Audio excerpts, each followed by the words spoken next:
The United States spends more than $38 billion every single year on foreign aid. But here's the question no one really asks. Where does that money actually go? Foreign aid is often sold as generosity or initiating, helping struggling nations, supporting settlements, supporting development, and promoting stability. Critics argue that U.S. foreign aid often comes with conditions of political influence, economic leverage, and strategic control.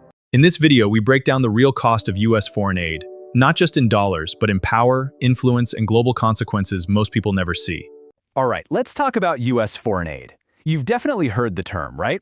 You see the headlines, you hear about these massive sums of money being sent overseas. But what if the whole story, the one about simple charity, isn't the real story? In this explainer, we're going to peel back the curtain and look at where that money actually goes, and more importantly, why. So that's the big question, isn't it? What's the real cost? And look, it's easy to just point to the budget, but the true price isn't just about dollars. It's measured in something way more complicated. Its actual impact on the global stage. And to get a sense of scale, let's just start with a number. We're talking about roughly $38 billion a year. That amount alone tells you this isn't some small side project. It's a huge piece of America's foreign policy. So, where is all that cash going? For a lot of folks, the answer feels pretty straightforward. You know, it's a simple act of charity. It's the right thing to do. Think about it. When you hear foreign aid, what do you picture? It's probably disaster relief, right? Or maybe building new schools, funding healthcare. The popular image is one of pure goodwill, a wealthy country helping out less fortunate nations, and maybe spreading a little democracy along the way. That's the nice, simple version of the story. But, as you can probably guess, once you start to dig in, a much more complex picture starts to take shape. And it really challenges that comforting narrative.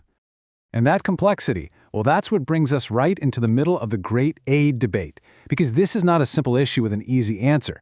There are really powerful arguments on both sides of this thing.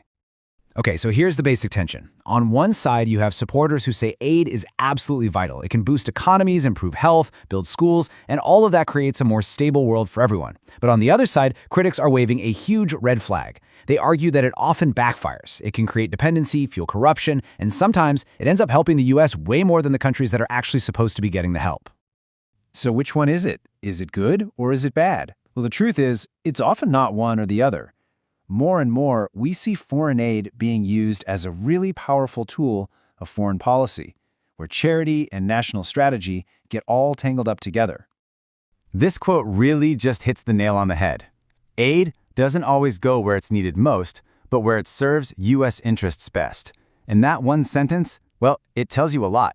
It suggests that aid distribution is often less about pure humanitarian need and a lot more about making calculated moves on a global chessboard. So what kind of U.S. interests are we talking about here? Well, it could be a whole range of things. Stuff like securing alliances with governments that are friendly to the U.S., pushing back against the influence of rivals like China or Russia, or even getting better access to important natural resources. In that light, aid becomes this powerful lever you can pull to get very specific things done. Okay, so we've got billions of dollars flying around, and some pretty big strategic goals at play. The question is, does it work? When you look at the track record, the results are, well, pretty mixed. There are some big wins and some pretty serious failures. Now, the all-time success story, the one everyone points to, is the Marshall Plan. After World War II, American money was absolutely essential in rebuilding the economies of Western Europe. To this day, it's held up as the gold standard of what foreign aid can accomplish when it's done right. But here's the thing. That was then. Does that same simple formula, just add money and you'll get growth, does that still work today? As it turns out, that simple equation is a lot more debatable in the 21st century. And this is where things get really surprising.